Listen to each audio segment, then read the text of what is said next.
वैसे तो ननद और भाभी का रिश्ता दो सहेलियों के रिश्ते की तरह होता है, लेकिन आंचल और मिताली के रिश्ते में ऐसा कुछ भी नहीं था।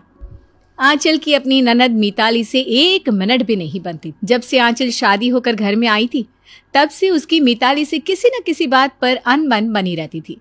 इसकी वजह से आंचल के पति यानी कि मिताली के भाई धीरज को कभी कभी काफी परेशानी का सामना करना पड़ता था। ननद और भाभी के इस रिश्ते की वजह से आंचल की सास भी टेंशन में आ जाती। मम्मी जी जानती हैं, कल रात को मैंने मिताली को एक लड़के से बात करते हुए सुना है। जरा नजर रखिए अपनी बेटी पर, कल को ऐसा ना हो कि कुछ गलत कर बैठे। 1 मिनट बहू, मैं अभी मिताली को बुलाती हूँ। उसकी हिम्मत कैसे हुई ये सब करने की। मिताली, इधर आओ जरा। क्या हुआ मम्मी, क्यों सुबह सुबह चिल्ला रही हो? ये मैं क्या सुन रही हूँ? कल रात को तुम किसी लड़के से फोन पर बात कर रही थी। मम्मी, अब ये आपसे किसने कह दिया? आंचल ने बताया मुझे, उसने ही देखा था तुम्हें किसी से बात करते हुए। भाभी, आप क्यों मम्मी से मेरी शिकायत करती रहती हैं?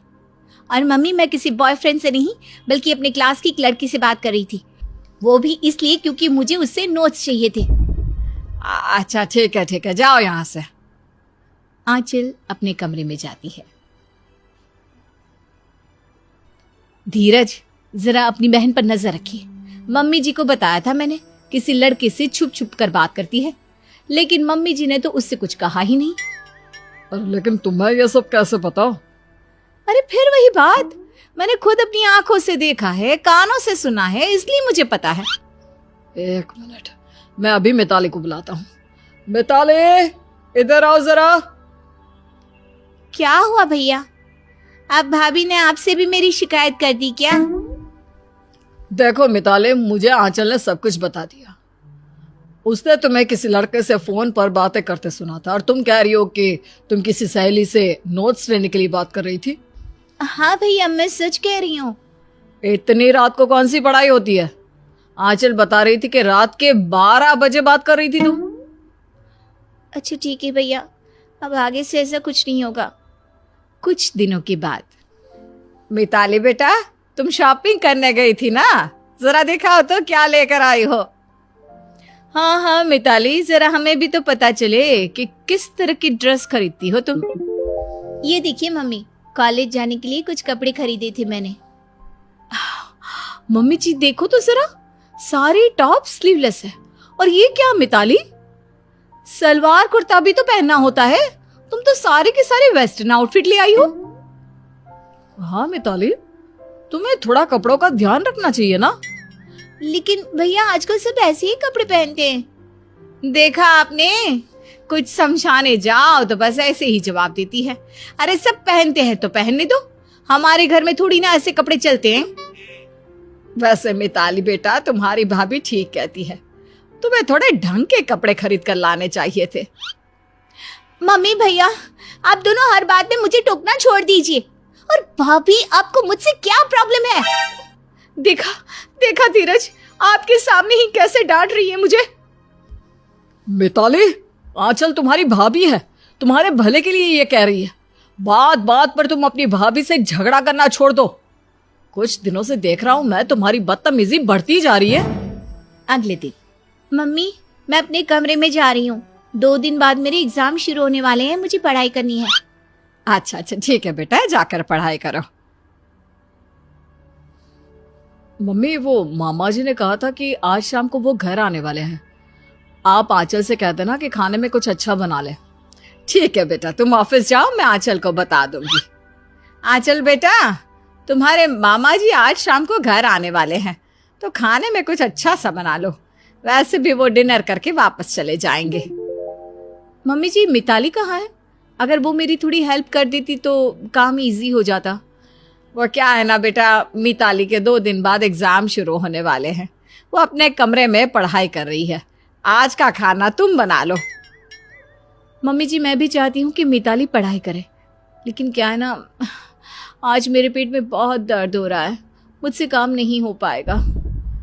अच्छा ठीक है बेटा, मैं मिताली से कहती हूँ कि वो अपनी पढ़ाई जल्दी से ख़त्म कर ले और शाम को थोड़ा फ्री हो जाए।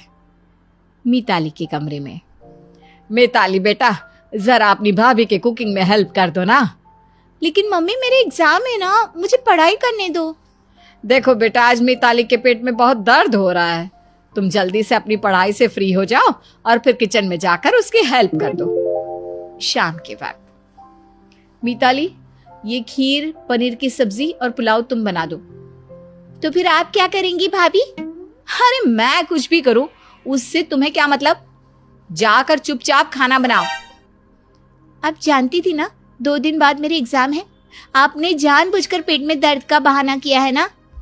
अच्छा ठीक है, अगर तुम्हें लगता है मैंने बहाना किया तो हाँ, किया मैंने बहाना। क्या बिगाड़ लोगी तुम मेरा? मैं जाकर मम्मी और भाई को सब कुछ साफ साफ बता दूंगी। कोई फायदा नहीं मिताली, अभी 2 दिन पहले तो धीरज ने तुमसे कहा था कि तुम आजकल बहुत बदतमीज हो गई हो।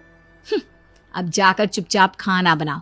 अगर मैंने तुम्हारी शिकायत कर दी ना तो कॉलेज जाना बंद करवा दूंगी तुम्हारा।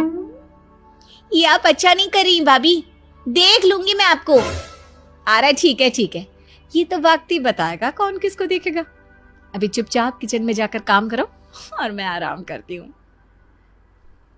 अब ऐसे काम नहीं चलेगा, भाभी की चालाकियां कुछ ज्यादा ही बढ़ती जा रही हैं। कुछ ना कुछ तो मुझे करना ही पड़ेगा। शाम के बाद, अरे वाह वाह वाह, खाना तो बहुत ही अच्छा बनाया है तुमने, खा कर मजा आ गया। हाँ, हमारी बहू बहुत अच्छा खाना बनाती है। लेकिन मम्मी मैंने भी तो। हाँ हाँ मामा जी, थोड़ी बहुत हेल्प मिताली ने भी कर दी थी सब्जियां वगैरह काटने में। आप चाहे तो उसे भी थैंक यू बोल सकते हैं। और सब्जियां काटना कोई खाने के टेस्ट को थोड़ी ना बढ़ाता है, असली हुनर तो तुम्हारे अंदर है बहू। थैंक यू मामा जी, मेरी इतनी तारीफ करने के लिए। वैसे आप मिताली से भी कहिए ना, वो भी खाना बनाना सीख ले। कुछ दिनों के बाद उसकी शादी हो जाएगी तो कितनी प्रॉब्लम आएगी। मिताली, तुम्हारी भाभी ठीक कहती है, कुछ सीख लो तुम अपनी भाभी से। जी बिल्कुल भैया। वैसे मामा जी, भाभी ने आपके लिए खीर भी बनाई थी, मैं अभी लेकर आती हूँ। किचन में जाने के बाद, सारा खाना मुझसे बनवाकर भाभी ने तारीफ खुद बटोर ली। अब मुझे कुछ करना ही पड़ेगा। एक काम करती हूँ, इस खीर में खूब सारा नमक डाल देती हूँ। वैसे भी वो सबसे यही तो कह रही है ना कि खाना उन्होंने बनाया है, तो बस ठीक है, अब मुझे ये करना ही पड़ेगा। थोड़ी देर बाद, मामा जी ये लीजिए खीर, भाभी ने बहुत प्यार से बनाई है आपके लिए। अरे हमारी आंचल बहू का तो कहना ही क्या। धीरज, बहुत अच्छी बीवी मिली है तुम्हें। मैं तो अपने बेटे के लिए भी ऐसी ही लड़की ढूंढ रहा हूँ। मामा जी खीर खाइए, आंचल बहुत अच्छी खीर बनाती है। हाँ मामा जी, और आज तो मैंने स्पेशली आपके लिए खड़े रहकर धीमी आंच पर बड़े प्यार से खीर बनाई है। अरे ये क्या, कैसे खीर बनाई है तुमने? इसमें तो बहुत सारा नमक डाला हुआ है। क्या मतलब, ये आप क्या कह रहे हैं? अरे हाँ, याद आया, वो खीर तो मिताली ने बनाई थी। नहीं भाभी, मैंने तो सिर्फ सब्जियां काटी थी, सारा खाना तो आपने बनाया है। आपने अगर गलती से खीर में नमक डाल दिया तो अब मेरे सर पर इल्जाम क्यों डाल रही हैं भाभी? वैसे बेटा, मिताली ठीक कह रही है। अभी कुछ देर पहले तुमने तो कहा था कि सारा खाना तुमने बनाया है। अब अगर कुछ गलत हो गया है तो इस तरह मिताली पर झूठा इल्जाम मत लगाओ। चल बहू, मैं तो तुम्हारी इतनी तारीफ कर रहा था, लेकिन तुम्हें इतना भी नहीं पता कि खीर में नमक नहीं शक्कर डालते हैं। सब लोगों के जाने के बाद, मिताली ये तुमने जानबूझकर किया ना? खीर में नमक डाला था ना? हाँ भाभी, बिल्कुल। अगर आप मेरे साथ इतना कुछ कर सकती हैं तो थोड़ा कुछ तो मैं भी कर सकती हूँ ना। कुछ दिनों के बाद, आंचल, मेरे ऑफिस में एक पार्टी है और तुम्हें भी मेरे साथ चलना है। वेस्टर्न आउटफिट पहनकर चलना, क्योंकि पार्टी की थीम वही है। लेकिन धीरज, मेरे पास तो एक भी वेस्टर्न ड्रेस नहीं है। तो क्या हुआ, बाजार से जाकर खरीद कर ले आओ। आंचल बाजार से एक वेस्टर्न ड्रेस खरीद कर लाती है और पार्टी से ठीक पहले उस ड्रेस को अपने बेड पर रखकर बाथरूम में चली जाती है। जब वो लौट कर आती है तो, हे भगवान, ये क्या हो गया? मेरी ड्रेस तो साइड से पूरी फटी हुई है।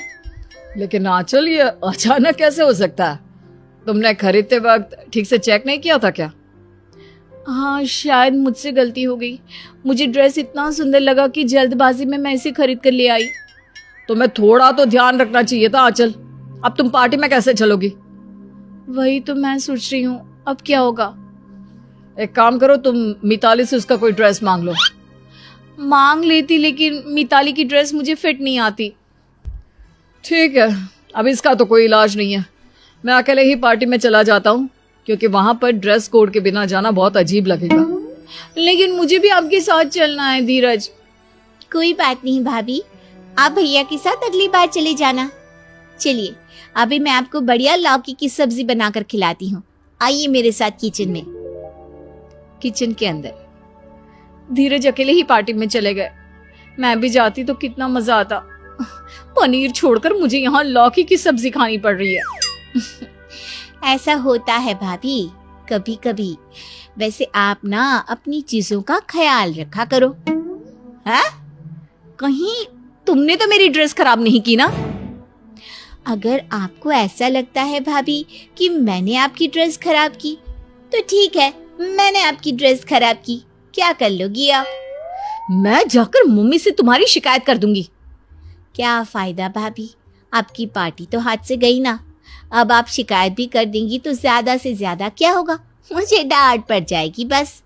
लेकिन मेरा बदला तो पूरा हो गया ना। बहुत खुश हूं मैं। पेशे से बिजनेसमैन मयंक को फौज में काम करने वाली स्नेहा पसंद आ जाती है। वो उससे शादी कर उसे घर ले आता है। माँ, ये स्नेहा है, हम दोनों ने शादी कर ली है। स्नेहा फौज में काम करती थी तो उसे थोड़ा डिसिप्लिन में रहना पसंद है। अरे ये तो अच्छी बात है ना। आओ बहू, अब ये घर तुम्हारा ही है। मैं तो बूढ़ी हो गई हूँ, सारी जिंदगी काम करके थक गई हूँ।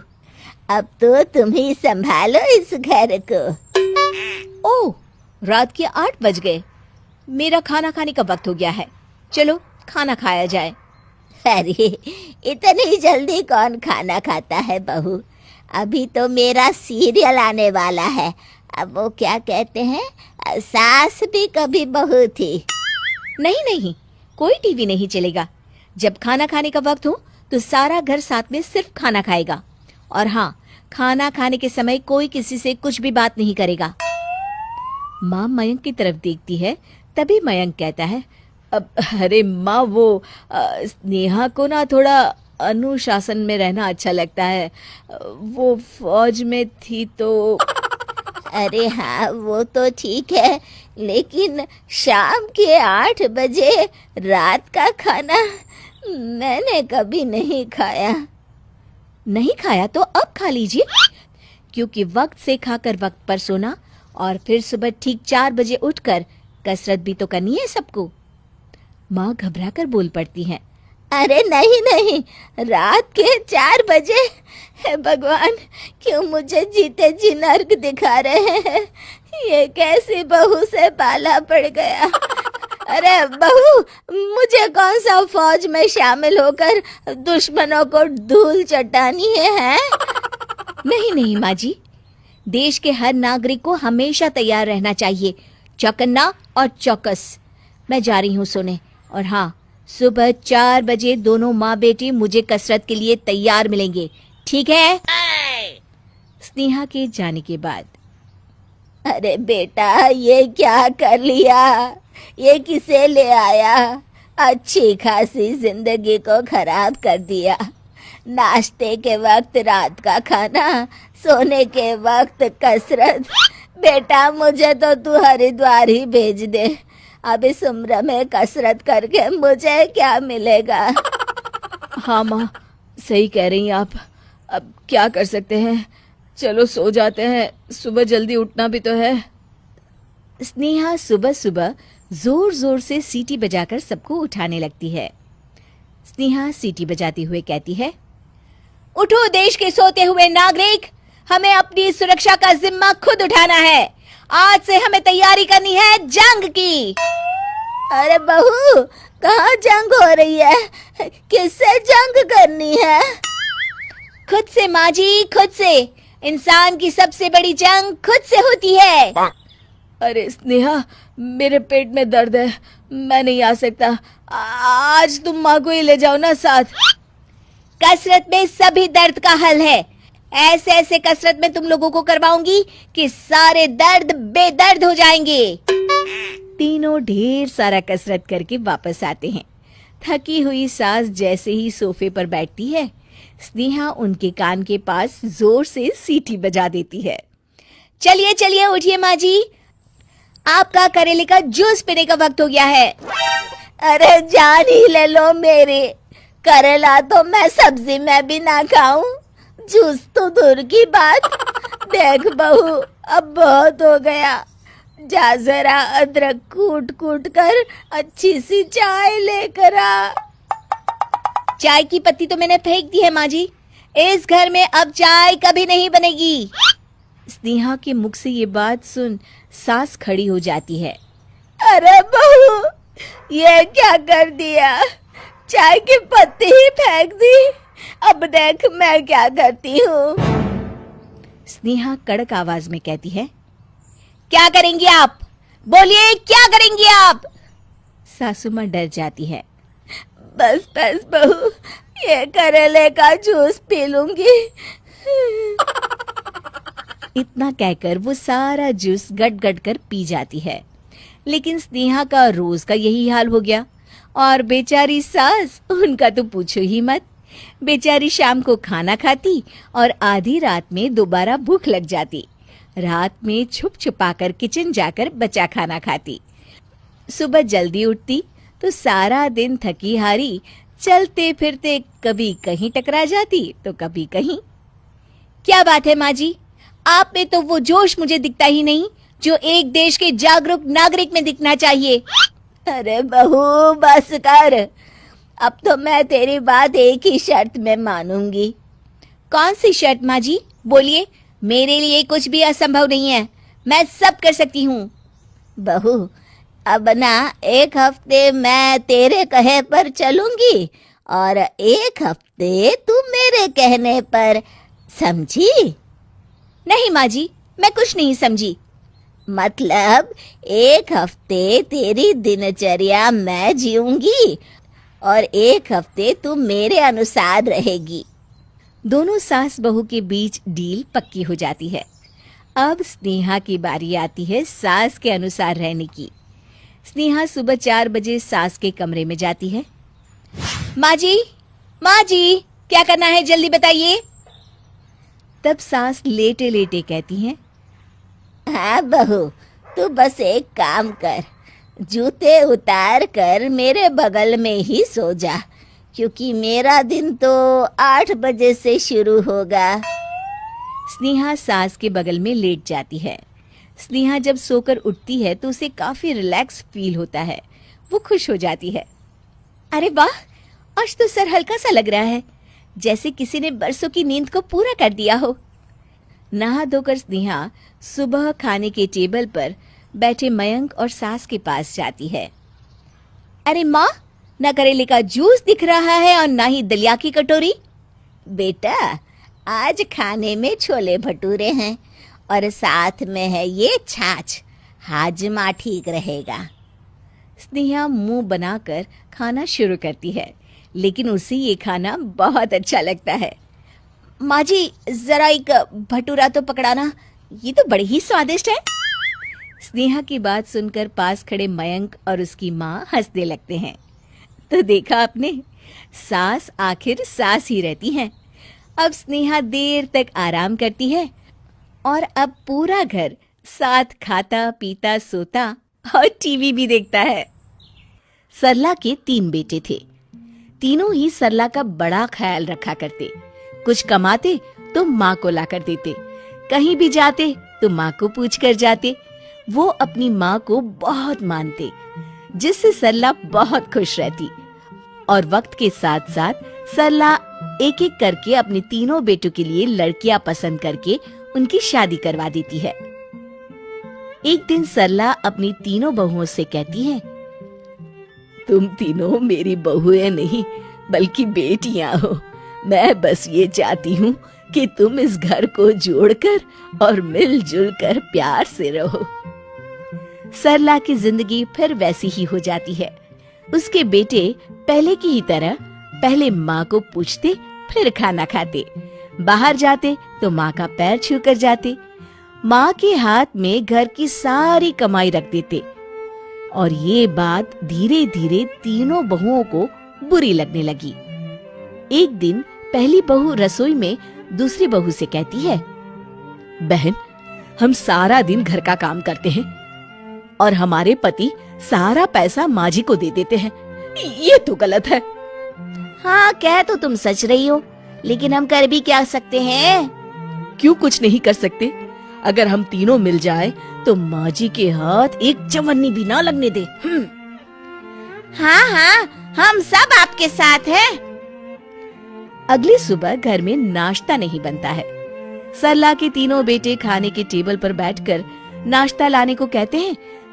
तभी वहाँ बड़ी बहू दो छोटी बहुओं के साथ आकर कहती है, आज खाना ना बना है और ना ही बनेगा। क्या हुआ भाग्यवान, तुम ऐसा क्यों बोल रही हो?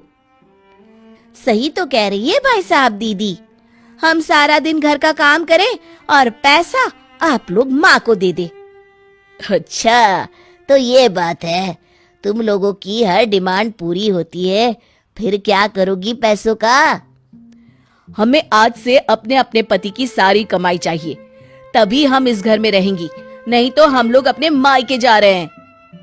सरला भी वहाँ खड़ी सारी बातें सुन रही होती है। ठीक है, जैसी तुम लोगों की मर्जी, लेकिन मेरी एक शर्त है। क्या शर्त है माँ जी?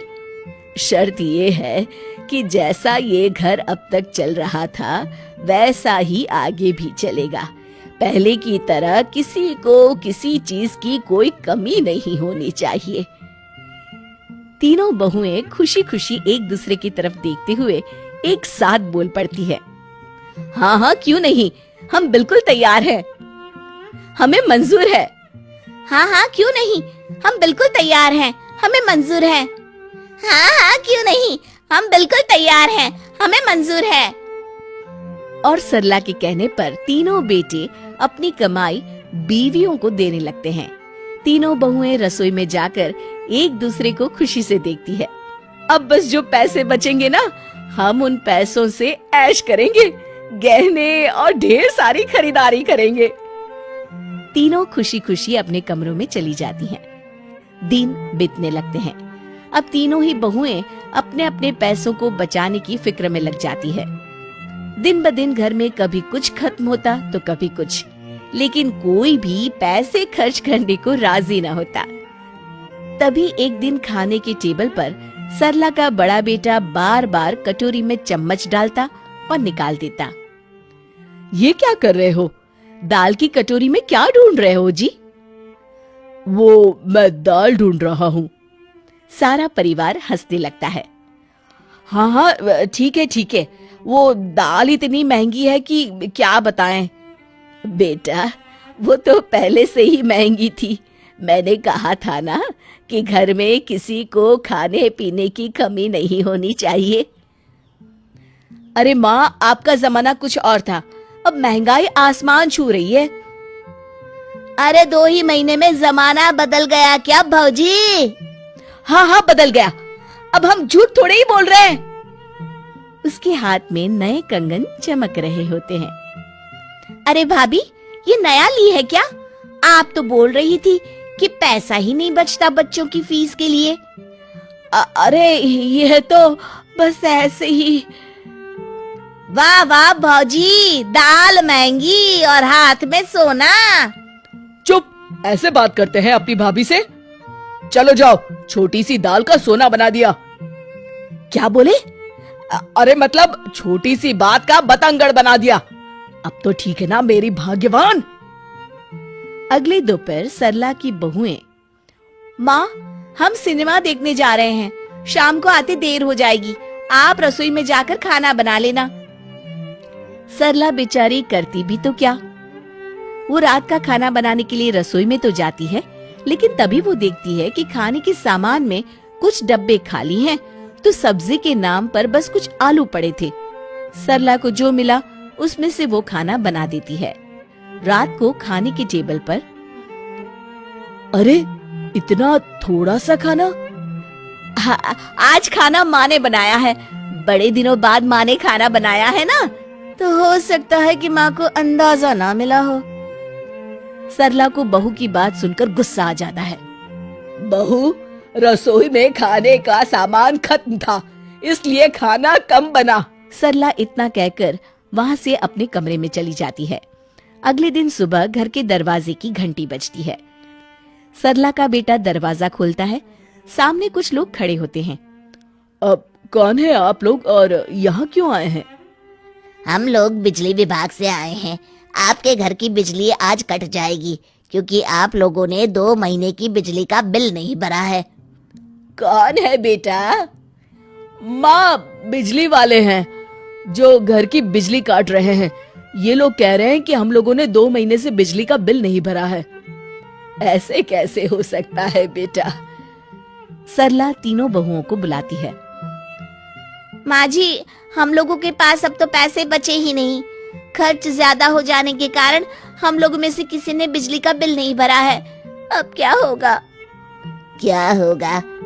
होगा क्या? बिजली कट जाएगी। रुको रुको, तुम लोगों के 2 महीनों के बकाया पैसे मैं दे रही हूँ। तुम लोगों को शर्म आनी चाहिए। माँ ने तुम लोगों के एक बार कहने पर सारा पैसा तुम लोगों को दे दिया, लेकिन आज हमारी इतनी मेहनत के बाद भी भंडार और रसोई खाली है। वो तो छोड़ो, आज ये नौबत आ गई कि घर की बिजली कट जाती। वो तो माँ ने बचा लिया। माँ, हमें माफ कर दे। हम लोगों को पैसे नहीं चाहिए। हम पहले आपसे ये सीखेंगे कि घर कैसे चलाया जाता है, तब कोई जिम्मेदारी लेंगे। लेकिन माँ, आपके पास पैसे कहाँ से आए? बेटा, जिन पैसों से तुम लोगों से घर अच्छे से नहीं चल पा रहा है, उन्हीं पैसों को सही तरीके से खर्च कर मैंने इन पैसों को भविष्य के लिए बचाया था। सभी बहुएं सरला से माफी मांगती है और आगे भी साथ में मिलजुल कर रहेंगी, ये वादा करती है। शिक्षा, परिवार मिलजुल कर चले तो बड़ी सी बड़ी कठिनाइयां भी आसान हो जाती हैं। अरे मर गई रे, सच में मर गई। इतनी तीखी सब्जी, हाय मेरा मुंह। सब्जी में इतनी मिर्च कौन डालता है? क्या हुआ मॉम? सब्जी इतनी तीखी है क्या? और नहीं तो क्या। अरे नालायक, तुझसे कहा था कि इस पंजाबन से शादी मत करियो। अरे ये खाने में कितनी मिर्च डालती है। ये तो वक्त से पहले ही मुझे राम जी के यहाँ भेज देगी। अरे अभी कुछ और साल जीना है मुझे। जा, मेरे लिए पानी लेकर आइयो। अच्छा, लाता हूँ। रसोई घर में काम कर रही डिम्पल अपनी सास की बातें सुन लेती है। ये मम्मी जी भी ना जब देखो तब मेरी बुराइयां करती रहती हैं। मेरी इस घर में कोई इज्जत है कि नहीं, अभी जाके बताती हूँ। डिम्पल हाथ में बेलन लिए सीधे शांति के सामने खड़ी हो जाती है। अब दसो मम्मी जी, क्या कह रही थी आप?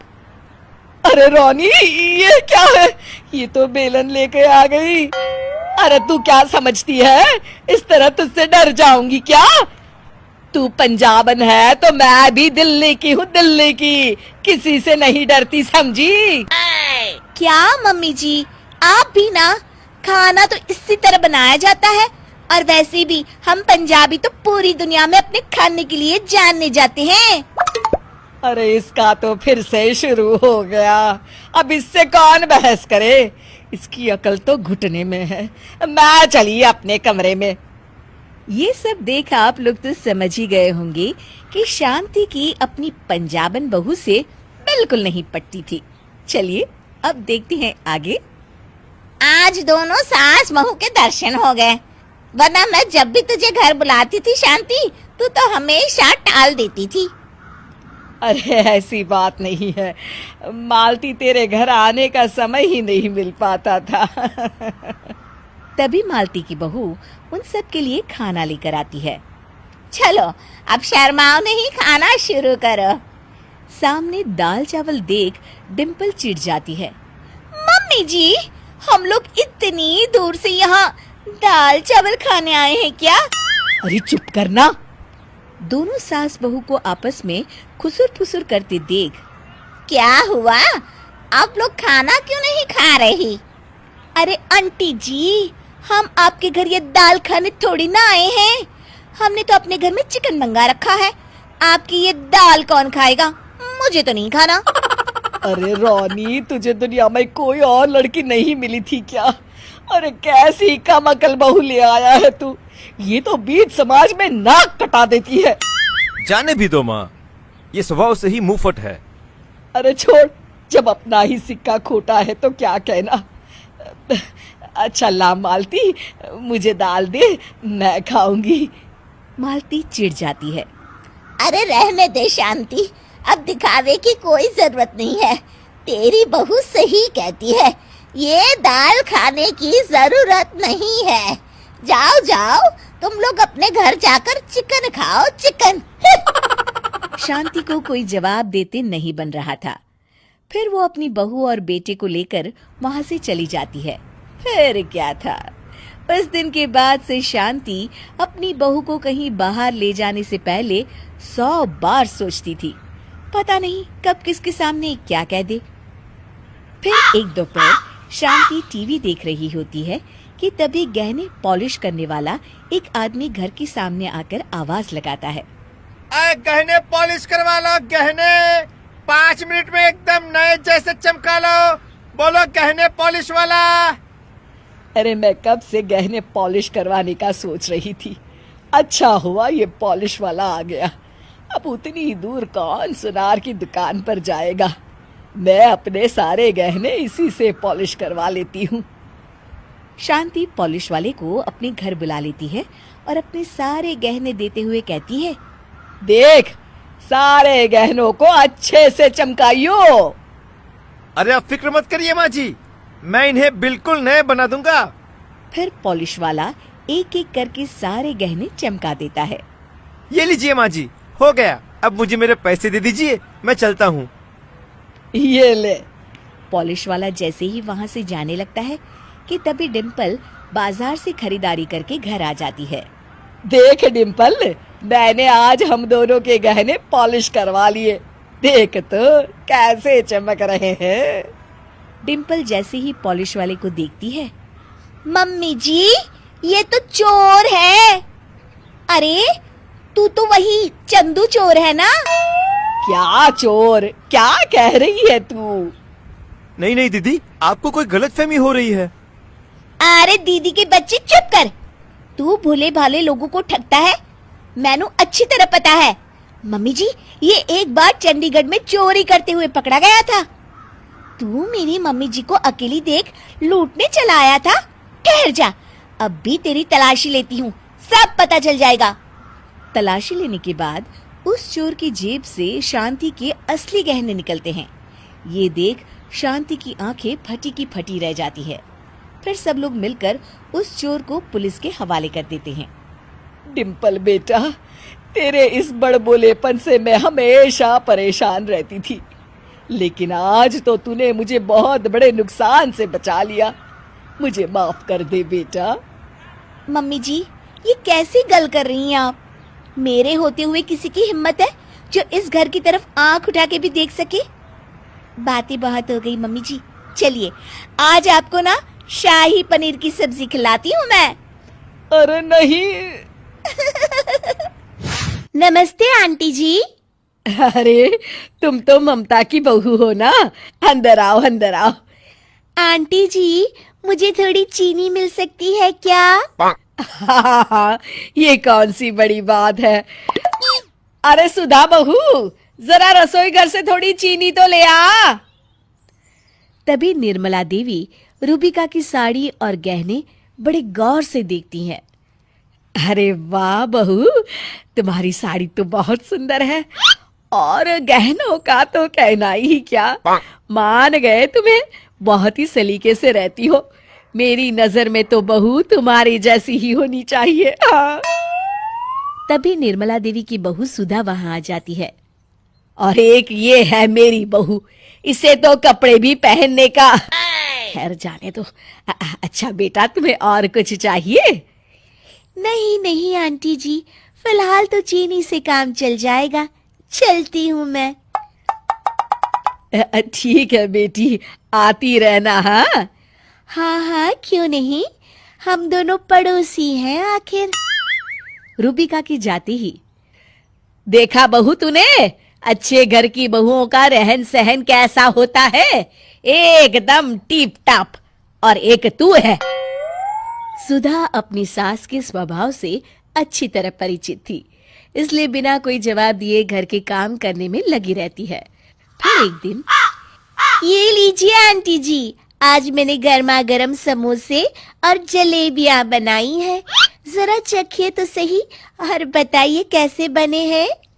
क्या बात है बेटी, इतने स्वादिष्ट समोसे और जलेबी मैंने अपनी पूरी जिंदगी में नहीं खाई। तू दिखने में जितनी सुंदर है उतनी ही गुनी भी है। ये तो कुछ नहीं है आंटी जी, मैं तो चाइनीज खाना भी बहुत अच्छा बनाती हूँ। अच्छा, तू ये सब भी बना लेती है? मैं तो बचपन से ही खाने पीने की शौकीन हूँ आंटी जी। कल आप मेरे हाथों से बना हक्का नूडल खा के देखिएगा, तब आपको पता चलेगा कि असली खाने का स्वाद किसे कहते हैं। सच बहू, ममता बड़ी किस्मत वाली है जो तेरे जैसी बहू से मिली है।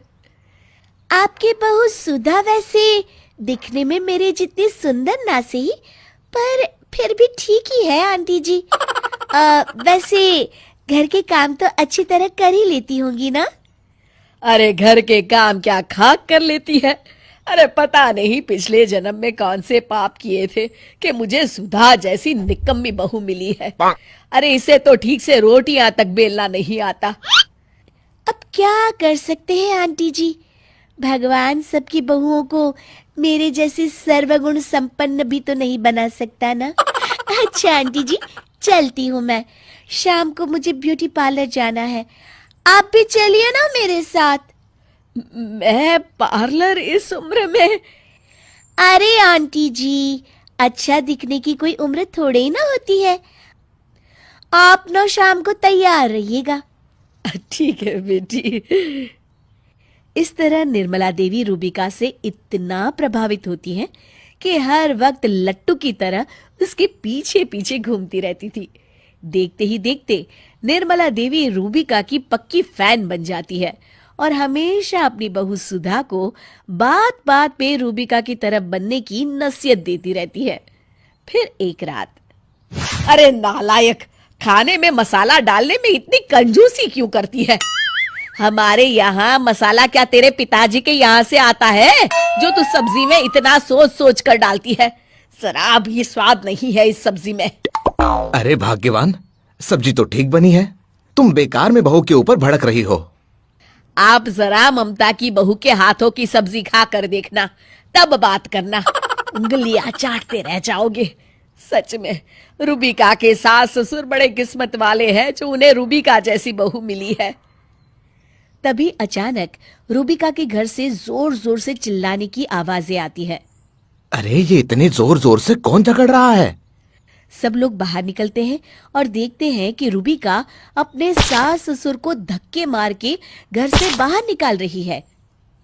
इतने दिनों से मुफ्त की रोटियां तोड़ रहे हो, दोबारा इस घर में नजर मत आना। हाँ, अरे लेकिन आप चुप रहिए और चुपचाप अंदर जाइए। रूबिका जैसे ही अपने पति को आंख दिखाती है, वो सहमकर पीछे हट जाता है। रूबिका के सास ससुर रोते बिलखते अपना सामान लेकर वहां से चले जाते हैं और सभी लोग तमाशबीन बने चुपचाप ये सब देख रहे होते हैं। क्यों माँ जी, आप तो चाहती थी ना कि मैं इसी की तरह बन जाऊं? अरे नहीं नहीं बहू, मैं तो मजाक कर रही थी। तू तो मेरी बहुत प्यारी बहू है।